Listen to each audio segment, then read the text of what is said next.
179 the speed. Mostowich dumping the laundry down there, saving a little wear and tear on the brake pads. Listen up in the pits. Attention in the pits. Super straight. Super straight. I need you to the lanes now, please. Super straight. Need you to the lanes. We're going into stock eliminator now. We'll switch the tree back over to a full countdown. We'll get the handicap head start. And breakout rule is in effect. John Cooper on the right side. 427, 67 Fairlane. John Shaw on the left. 413 Sport Fury. I'd be happy to put either one of those in my garage. That much of a handicap. We turn loose to 427, and the 413, as they used to say in the song, is really digging in.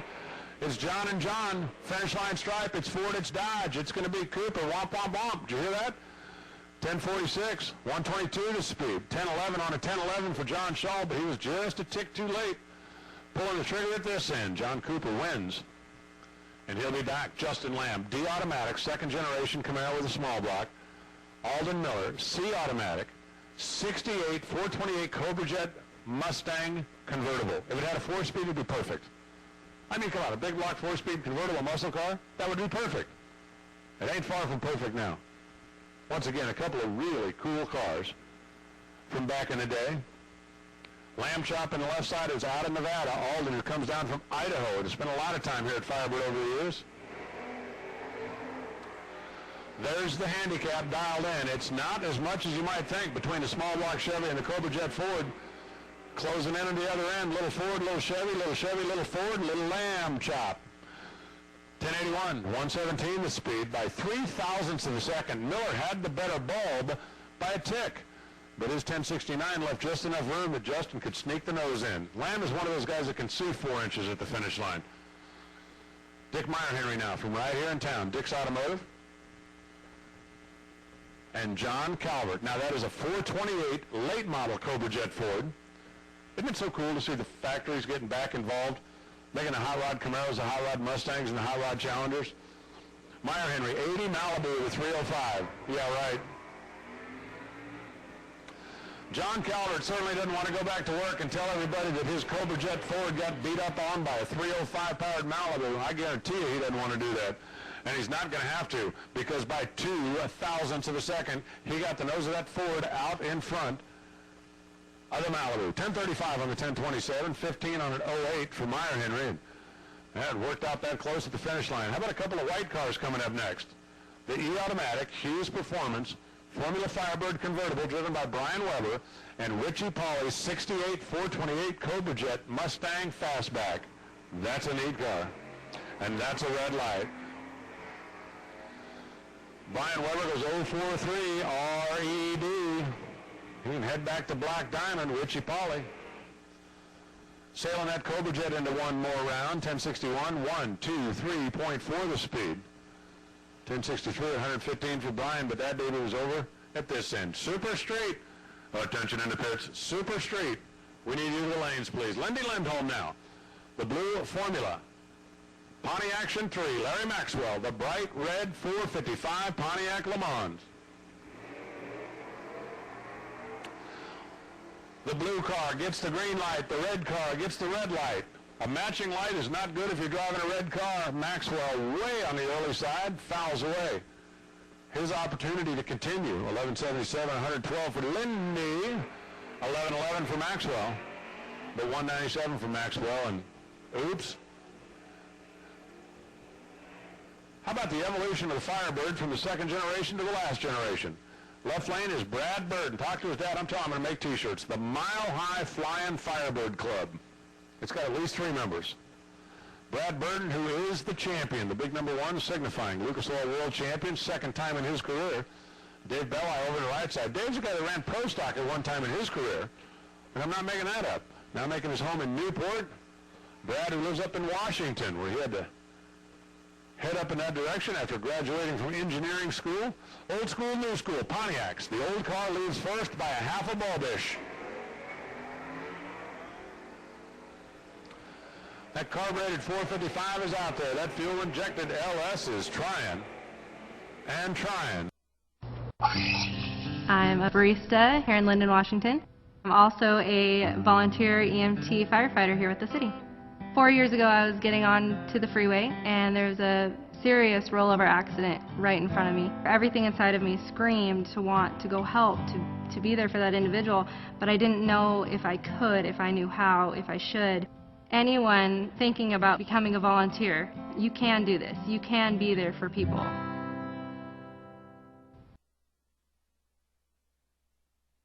We'll see the tree first. And Paula has a two-step failure. Paula's called went in, staged, and left. Igmelian gets the automatic win. 11:34, 114 the speed. Most of these drivers use what they call a two-step in stock and super stock. When they pull up on the line, you'll hear the motor come up and just kind of go, dit. Well, Paula's car looked like the two-step didn't work. When she put the throttle down, the motor went wild and drove it right on through. Paul Long, Alcorta. Listen. There you hear it. When you let go of the brake, it lets go of the two-step, and away they go. Long in the Classic Dart trying to hold on. Corda closing in the Corvette. Let's see who did the better job. It's going to be Al Corda. 10:59 on the 10:58. That's a winner.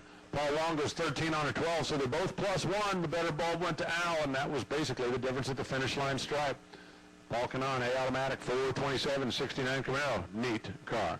Bob Gullett, #1 qualified, 327, 4-speed Nova. I'm a big block guy and a 4-speed guy, so when I see these two cars, it's like, I could kind of go either way. I like the classic Camaros. I like the second-gen Novas. I think I'd have to lean towards the clutch, especially since it was the #1 qualifier, and well, you certainly get an extra point on the coulometer for that.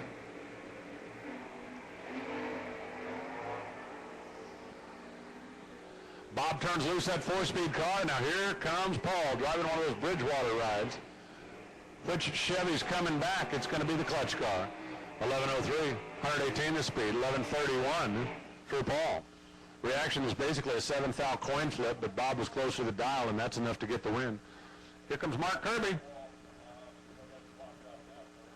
That is a cool car. 73 Duster 340. That thing's been known to yank the old front end. He's a freight forwarder, works for Lynn Forwarding, but he says he can send stuff back too. I still think, if you're going to send something back, you're going to need somebody else. He's got a Ram helmet. I hadn't noticed that before. That's kind of cool. Like in Dodge Ram, like in Mopar. He's got Casey Pleasure over on the other side, the Alberta lock surgeon. So if you lock your keys in your car and you don't have a hammer, Casey might be able to get you in there. Both of them leaving with the wheels up. Charging down and away, Mark Kirby, Casey Pleasure, finish line, old school, new school, Dodge, Pontiac. Give this one to the nose of the Pontiac, 1074 on the 1071, 13 on an 04 for Mark. He left a little back here and couldn't get there down there. Pleasure pulled up alongside, dropped the nose, and got the win. It's something laying out there on the right lane just past the 300-foot mark. Looks like Brad needed the exercise anyway.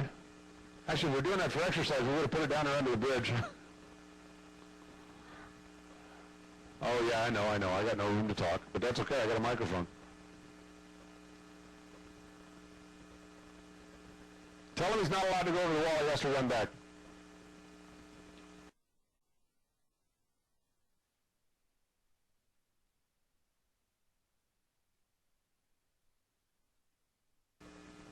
Errol Farmer left side, the green machine.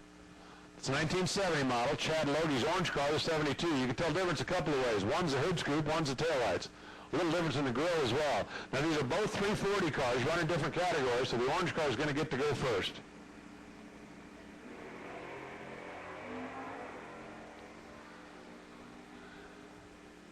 Chad is out there. Errol is trying to pull up alongside. One of those classic E-body Dodges is going to come back. It's going to be one that's painted orange. The California Missile, 1157 on the 1153, 41 on the 35 for Errol. He left a little bit at both sides.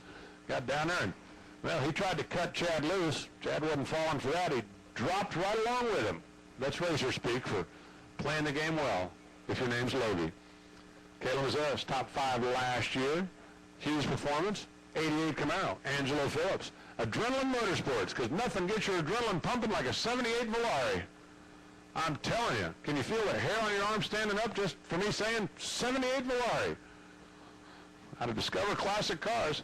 That's why we love Stock Eliminator, because you can come up just about any combination. Remember, we've got a truck. I mean a Dodge D100 running in Stock Eliminator.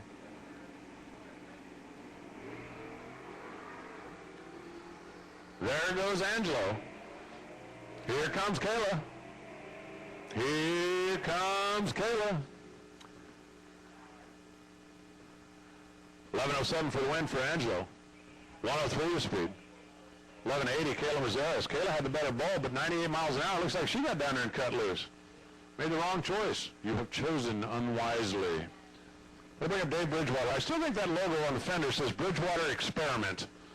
It actually says Bridgewater Equipment, but it looks like Experiment. This is an experiment. It is a 12 model, 427 Copo Camaro. Earl Blake in the 340 Barracuda. Hey, that's Dad's Barracuda. Says so right there on the door. Oh, and Dad goes red to the Experiment. Dave the Bridge Builder. Roughly 100.5, the mistake that Earl made. 999 for Dave, 133 for Dave. You thought I was making it up about the truck, didn't you? That was a Dodge D100 of Jack Foshee out of Taylor, Arizona. Got the 360 under the hood. Remember, in stock, you got to run something that's originally available from the factory. And, well, that one was. He's got one of the biggest hitters ever. Dan Fletcher out of New York, part of that Peak Performance, Peak Motor Oil team for K&N. Can you imagine how jazzed Dan's going to be driving all the way to Gainesville if he gets beat by a truck in Arizona? Hey, dude, you're in Arizona. People drive trucks. It's the Wild West out here. We love our trucks. SS396 pulling up alongside. By 1,000th of a second, Jack Foshee gets the win. The truck takes down the SS396. 1184 on the 1180. Fletcher goes 20 on a 17. Neither driver's going to brag about their reaction time, but Jack, by 1 thou, takes down one of the biggest hitters on the property. Dane McIntosh left, Tony DeFrank right. SS396, check. White Camaro, Hugger orange stripes, check.